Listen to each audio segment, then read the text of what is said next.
যে ব্যক্তি যত বেশি বেশি আল্লাহকে স্মরণ করবে কিয়ামতের ময়দানে রব্বুল আলামিন সে তত বেশি কাছাকাছি থাকবে। জোরে কান সুবহানাল্লাহ।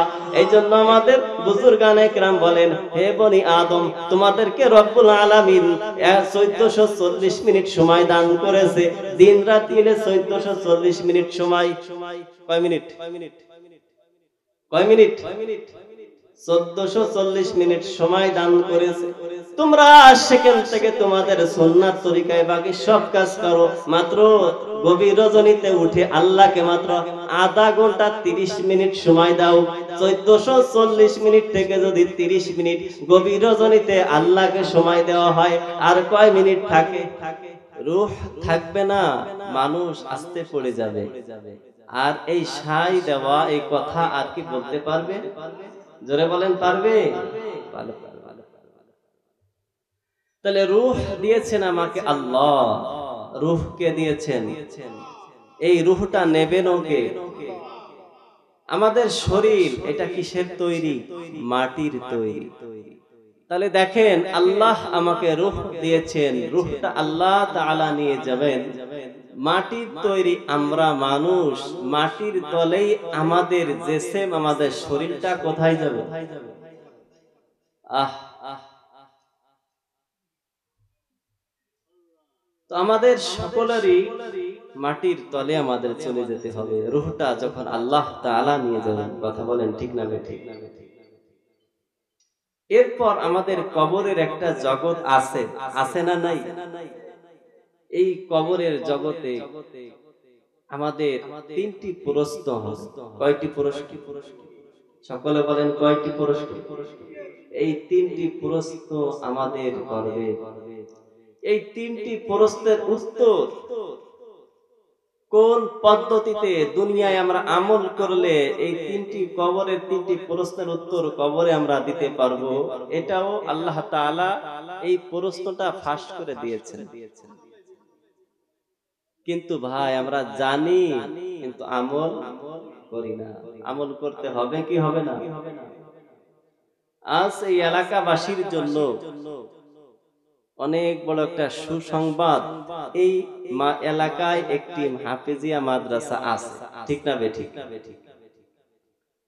আর একটি সুসংবাদ নেন, এখনো যারা আশেপাশে ঘোরাফেরা করতেছেন, আপনাদের এই এলাকায় এই মাহফিলে এমন একজন আলোচক এসেছেন, উপমহাদেশের মধ্যে শ্রেষ্ঠ একজন মুনাজির, একজন আলেম।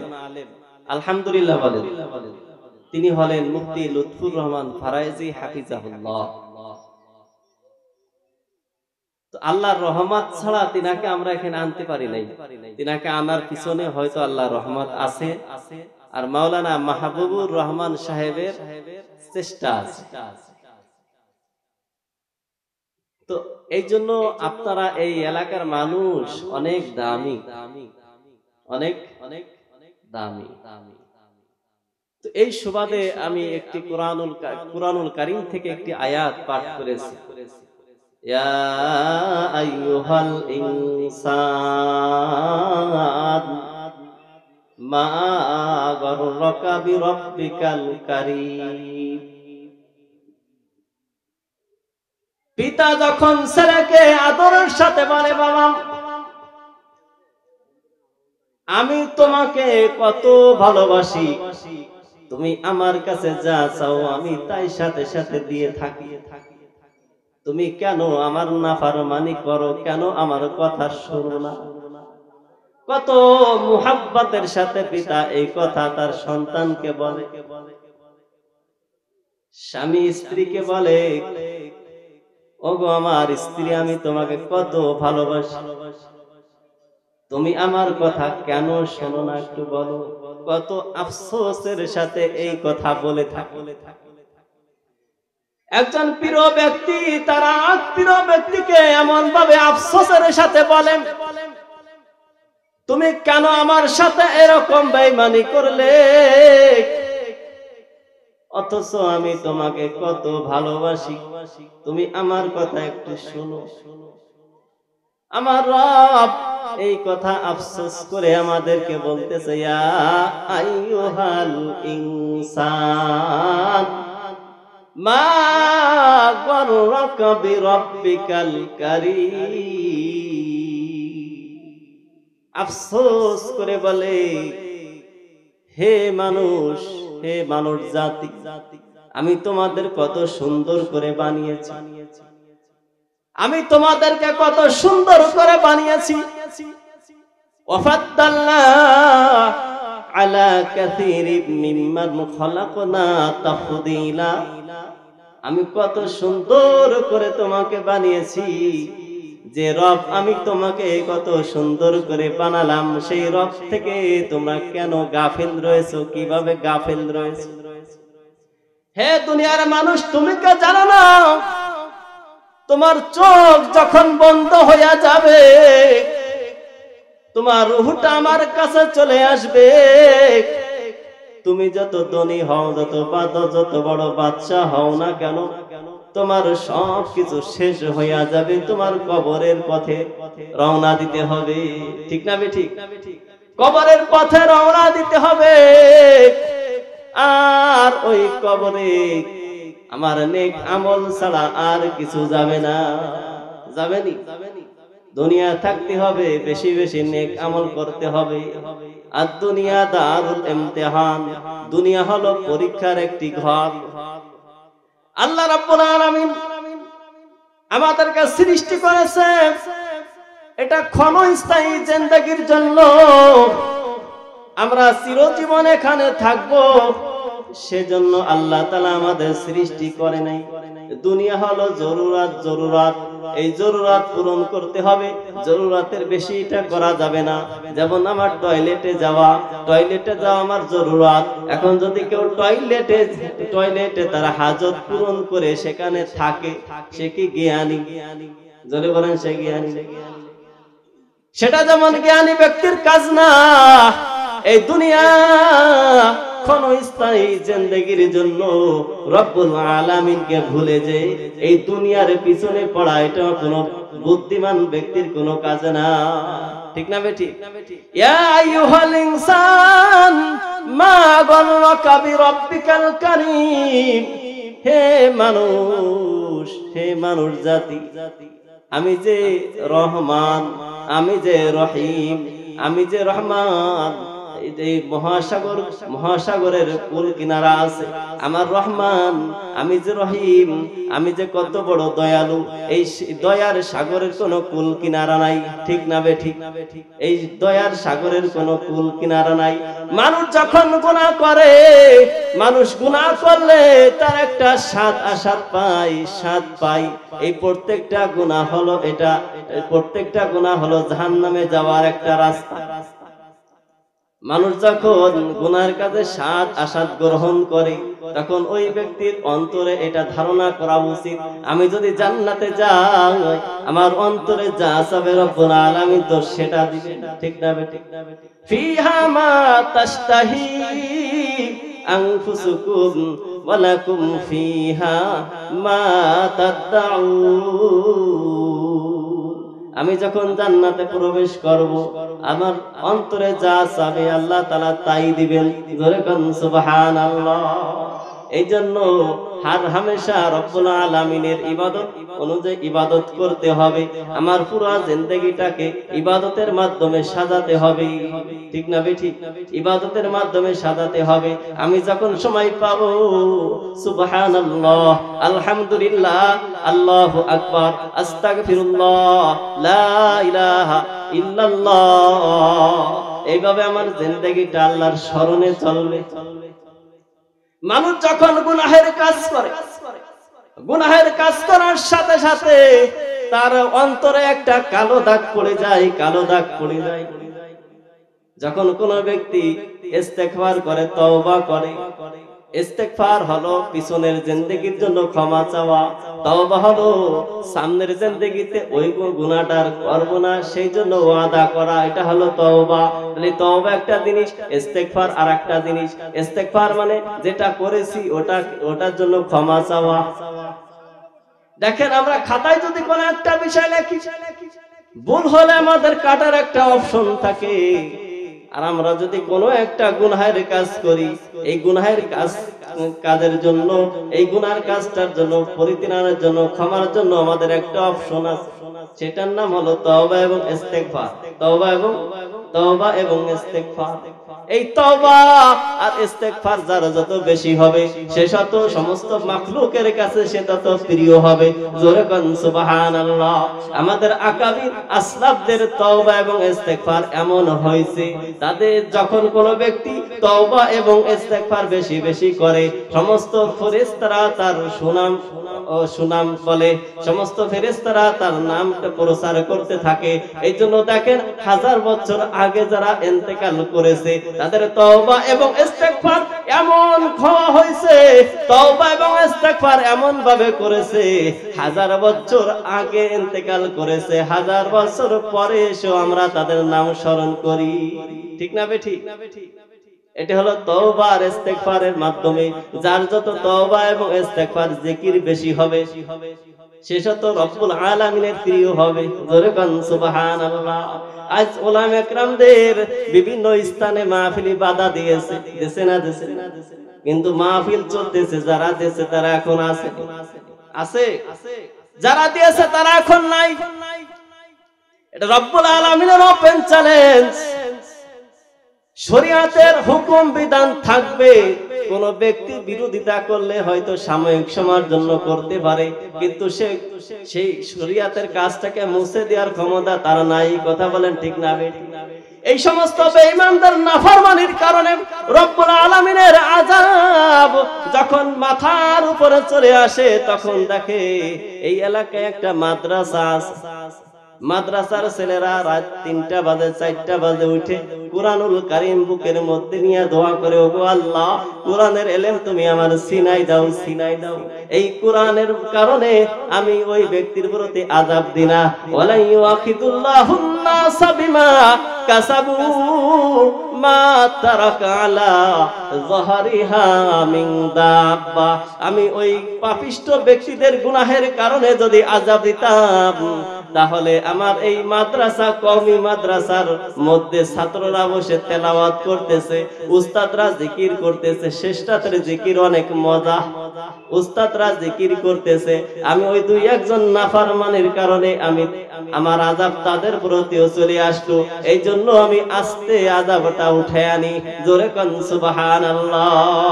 ওয়া আনিস্তাগফিরু রাব্বাকুম সুম্মা তুবু ইলাইহি ইউমাত্তিউকুম মাতাআন হাসানান ইলা আজালিম মুসাম্মা। ওয়ানিস্তাগফিরু রাব্বাকুম। এজন্য আল্লাহ তাআলা বনি আদমকে বলতেছেন, হে বনি আদম, ইস্তাগফিরু রাব্বাকুম, তোমরা আমার কাছে ক্ষমা চাও। ক্ষমা কার কাছে চেতে হবে? জোরে বলেন, কার কাছে চেতে হবে? এই জন্য সকাল সন্ধ্যা মামুলাতের মধ্যে এরকম ভাবে বেশি বেশি ইস্তেগফার করার দরকার। আল্লামা হাসান বসরি রহমাতুল্লাহি আলাইহি বলেন, প্রত্যেকটা মানুষের জন্য যেমন জামা কাপড় পরিষ্কার করা প্রয়োজন, অপরিষ্কার থাকলে পরিষ্কার করতে হবে। আর এই পরিষ্কারের জন্য সাবানের প্রয়োজন হয়। কিসের প্রয়োজন হয়? জোরে বলেন, কিসের? সাবানের প্রয়োজন হয়। এই সাবানের প্রয়োজন হয়। ওই ময়লা যুক্ত কাপড়ে কেউ আতর মাখাবে না। ঠিক তদ্রূপ যদি কোনো ব্যক্তি গুনাহের কাজ করে, এই গুনাহের কাজ করার সাথে সাথে তার অন্তরে কালো একটা দাগ পড়ে যায়, ওই ময়লা যুক্ত কাপড়ের মধ্যে হলো কলব হইয়া যায়। তখন ওই কলবের জন্য, কলবটাকে পরিষ্কার করার জন্য আস্তাগফিরুল্লাহ, সকলে বলেন আস্তাগফিরুল্লাহ, আস্তাগফিরুল্লাহ। এটা হলো কলব পরিষ্কারের সাবান। কিসের সাবান? কলব পরিষ্কারের সাবান। এই কলব যদি পরিষ্কার যদি না থাকে, তাহলে রব্বুল আলামিনের এই নূর কিভাবে ঢুকবে? আপনার মেহমানকে আপনার বাড়িতে খারাপ কোন রুমে আপনি বসতে দিবেন না। যেখানে দুর্গন্ধ আছে, ময়লা আছে, সেখানে বসতে দিবেন না। দেবেননি? কেন দিবেন না? মন্দ বলবে না, খারাপ বলবে। আমার মেহমান আমার নামে বদনাম বলবে যে গিয়েছিলাম অমুকের বাড়ি, কি পিছিস, যে কোথায় বসতে দিয়েছে। আর যেখানে রব্বুল আলামিনের নূর আসবে, যে কলবে আসবে, কলব, এই কলব এমন একটি জিনিস, এই কলব থেকে সমস্ত প্রকারের তাকওয়া সাপ্লাই হয়। আত-তাকওয়া হুয়া মালাকাতুন ফিল কলব।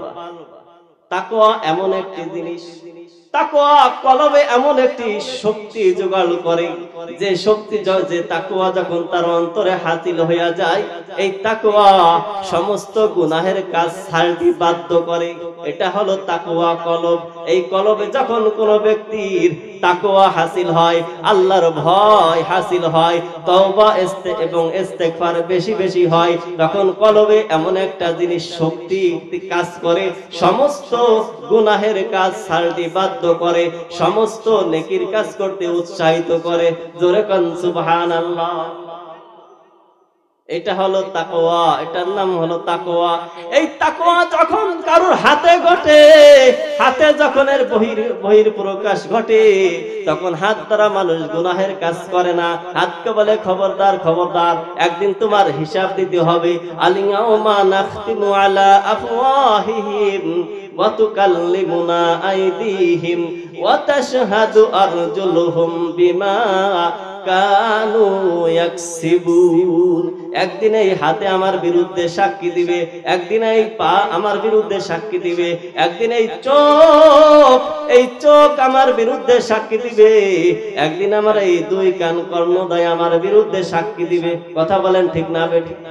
وَوُضِعَ الْكِتَابُ فَتَرَى الْمُجْرِمِينَ مُشْفِقِينَ مِمَّا فِيهِ وَيَقُولُونَ يَا وَيْلَتَنَا مَا لِهَذَا الْكِتَابِ لَا يُغَادِرُ صَغِيرَةً وَلَا كَبِيرَةً إِلَّا أَحْصَاهَا وَوَجَدُوا مَا عَمِلُوا حَاضِرًا وَلَا يَظْلِمُ رَبُّكَ أَحَدًا।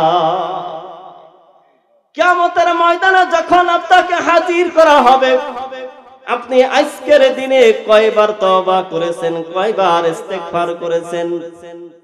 দুঃখের বিষয় হলো, যাদের কোনো গুনাহ ছিল না, তারা হাজার হাজার বার ইস্তেগফার করত, আস্তাগফিরুল্লাহ, আস্তাগফিরুল্লাহ, আস্তাগফিরুল্লাহ।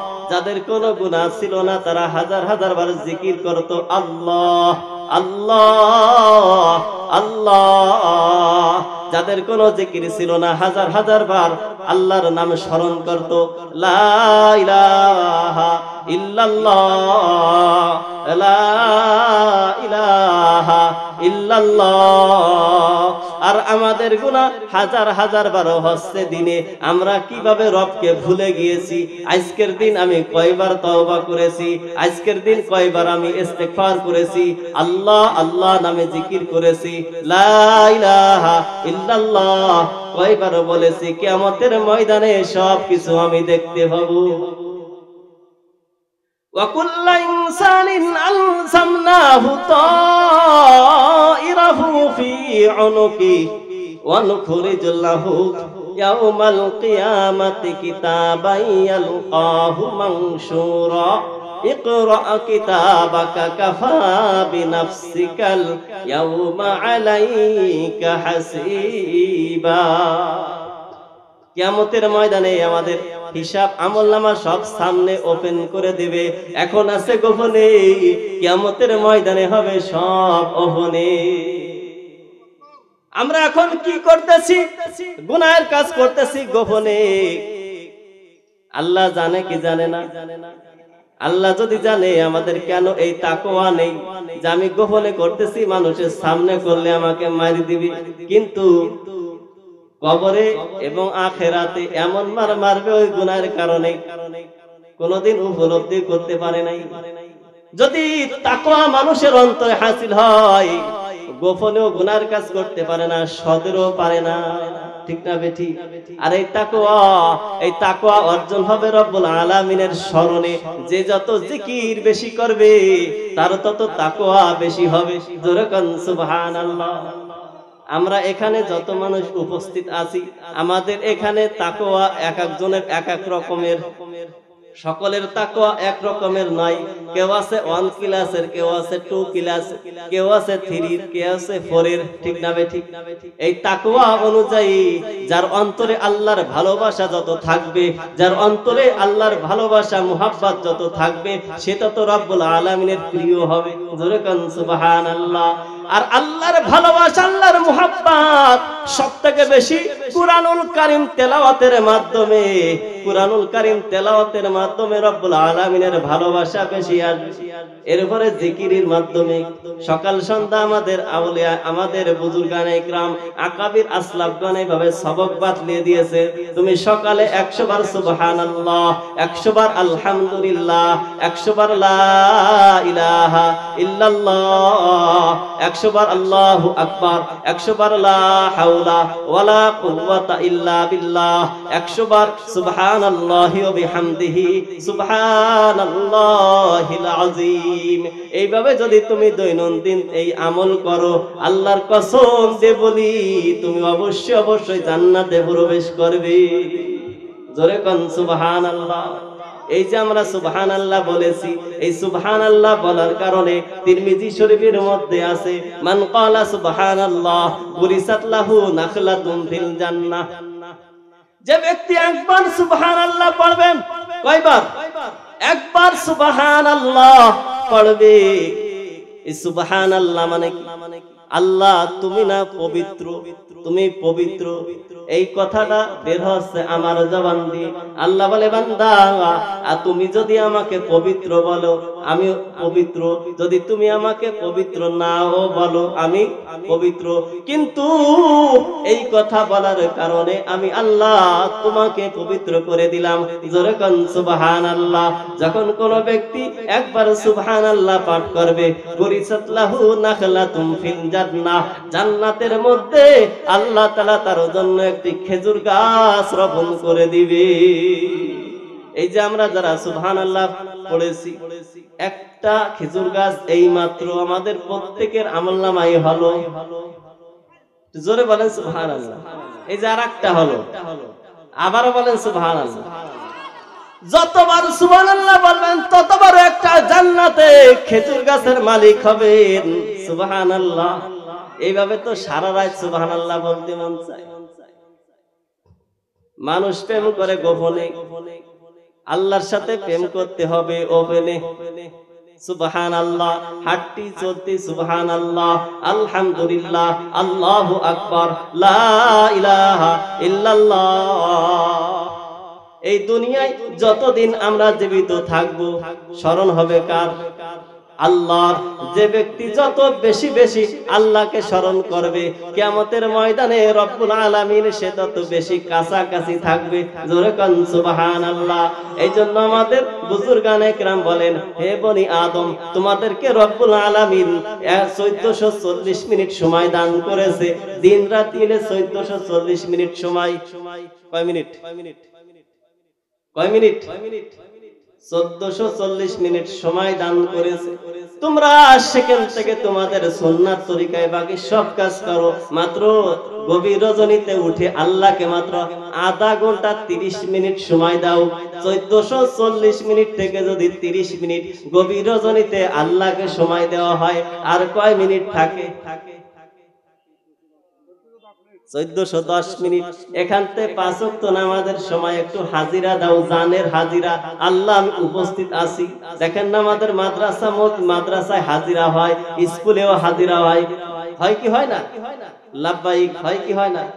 মসজিদে হাজিরা দাও, 5 ওয়াক্ত নামাজের সময় হাজিরা দাও। ওগো আল্লাহ, আমার জান দেওয়ার জন্য আমি প্রস্তুত আছি, কবে নিবা নাও। এটা হলো যোহরের নামাজের হাজিরা। আসরের নামাজে আবার দিবেন, মাগরিবিতে যাবেন, ঈশায় যাবেন, ফজরে যাবেন। এটা হলো জানের ফজিলা, এটা হলো জানের হাজিরা। আর গভীর রজনীতে মাত্র আধা ঘন্টা আল্লাহকে সময় দাও। আধা ঘন্টা যদি তাহাজ্জুদ নামাজ পড়ে কুরআনুল কারীম তেলাওয়াত করতে পারে কোন ব্যক্তি, আল্লাহর কসম দিয়ে বলছি ওই ব্যক্তির থেকে গুনাহের কাজ হতেই পারে না। শেষ রজনীতে যে যত বেশি জিকির করবে রব্বুল আলামিনের তত সে প্রিয় হবে। জিকির করব না ইনশাআল্লাহ? জোরে বলেন, করব তো ইনশাআল্লাহ। যে ব্যক্তি শেষ রজনীতে জিকির করে না, এই জিকিরের স্বাদ, এই জিকিরের মজা তাকে কখনো বোঝানো যাবে না। এই স্বাদ যদি বুঝতে হয়, আজকে নিয়ত করেন, আমরা যারা এখানে মাহফিলে উপস্থিত আছি, এই বয়ান শুনতে, শেষ রাত্রি উঠে একটু 4 রাকাত তাহাজ্জুদ নামাজ পড়ে, 2 রাকাত তাহাজ্জুদ নামাজ পড়ে, কম হলেও 2 রাকাত তাহাজ্জুদ নামাজ পড়ে যাই নামাজে বসে আল্লাহকে একটু ডাকি, আল্লাহ আল্লাহ আল্লাহ আল্লাহ আল্লাহ। এই মুহাব্বত, এই ভালোবাসা আপনার অন্তরে এমন ধরা ধরবে আপনি কল্পনাও করতে পারবেন না। তাহলে শ্রেষ্ঠ জনে জিকির আর কোরআন তেলাওয়াত। কোরআন তেলাওয়াতের কত ফজিলত। আপনারা যারা মাদ্রাসা পড়াচ্ছেন, আপনাদের ছেলে মেয়ে যারা মাদ্রাসা আছে, আপনারা মনে করেন মাদ্রাসা পড়ালে হুজুররা খাবে কি? সকলে খেয়াল করেন, মাদ্রাসা পড়ালে হুজুররা খাবে কি? মানুষের এই ধারণা আছে। এই জন্য আমাদেরকে দাওয়াত দিতে গেলে 6 মাস আগে দাওয়াত দিতে হয়। হুজুরকে একদিন আনবো, কিন্তু 6 মাস আগে আমাদের দাওয়াত দিতে হয়। কি খাওয়াবেন?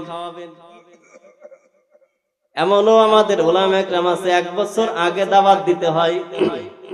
নিয়ত হলো মাদ্রাসা পড়ালে কি খাওয়াবেন। আমি উদাহরণ দিই, আমরা হলো এই দুনিয়ায় দুলহা। আপনার ছেলের বিবাহ, আপনার ছেলের বিবাহতে 100 যাত্রী যাচ্ছে, ওই যারা যাচ্ছে তাদের থেকে ওই দুলহা আপনার ওই ছেলে বেশি খাবে না কম খাবে?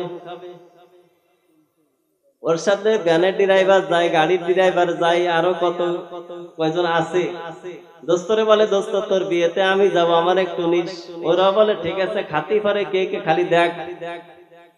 এখন শর্ত যদি নাকি ওই বর না যায়, বিবাহের দিন যদি বর না যায়, বাকি 150 লোক যায়, ওদেরকে খাওয়াবে। ওকে বলবে কয়াডারে ধর, বাস্তায় ভর। এই বর আমাদের এই বিবাহেতে যত খরচ আছে সবাই দিয়ে যেতে হবে, ঠিক না বে ঠিক? খালি শুধুমাত্র যায় না একজন। তাহলে বোঝা গেল একজন মানুষের জন্য 100 মানুষ খায়, একজন মানুষের জন্য 50 জন খায়, 500 খায়, 1000 খায়। আছে না? আছে না?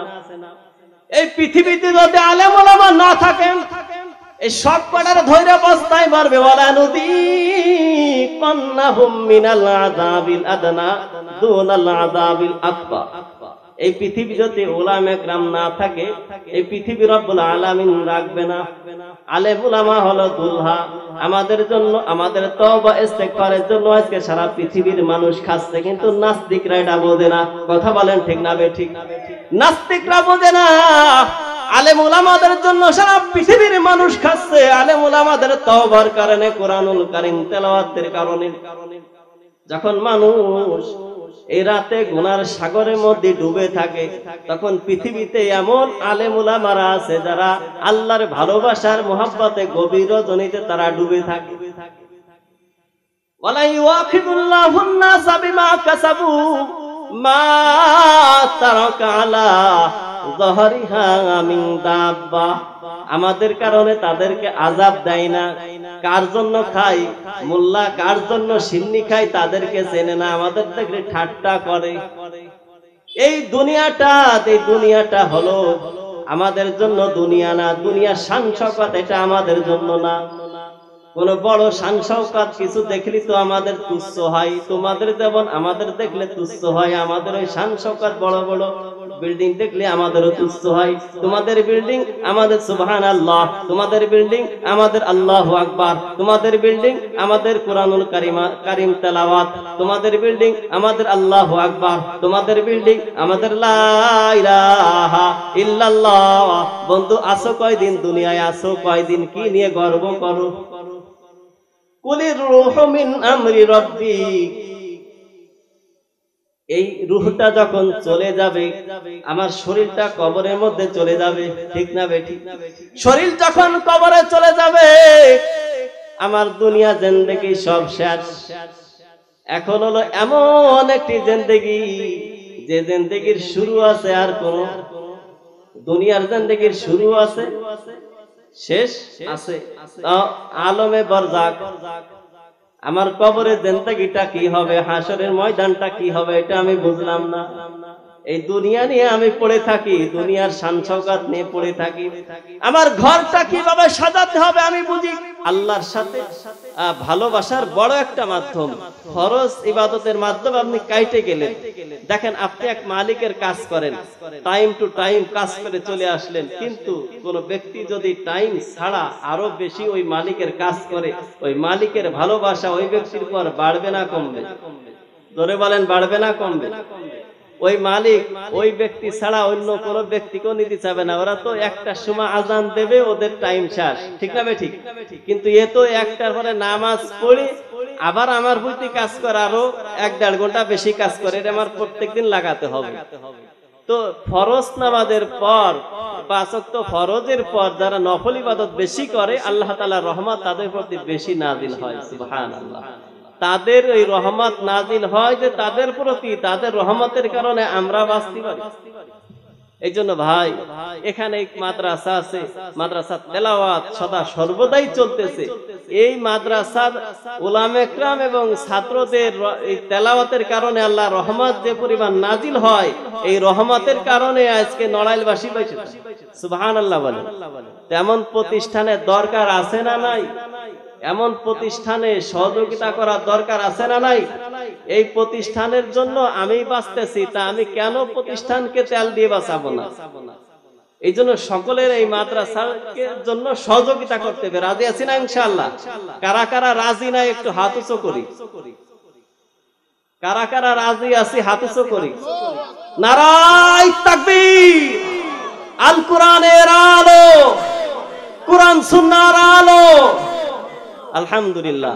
তাহলে ভাইজান, আপনারা সকলে হাত উঁচু করেছেন। আল্লাহ তাআলা কুরআনুল কারীম, রাসূলের হাদিস এবং রাসূলের যে সুন্নাহগুলো আছে, এই মোতাবেক আমাদের জিন্দেগি আমরা চালাতে পারি। আল্লাহর কাছে আমাদের বেশি বেশি দোয়া করতে হবে।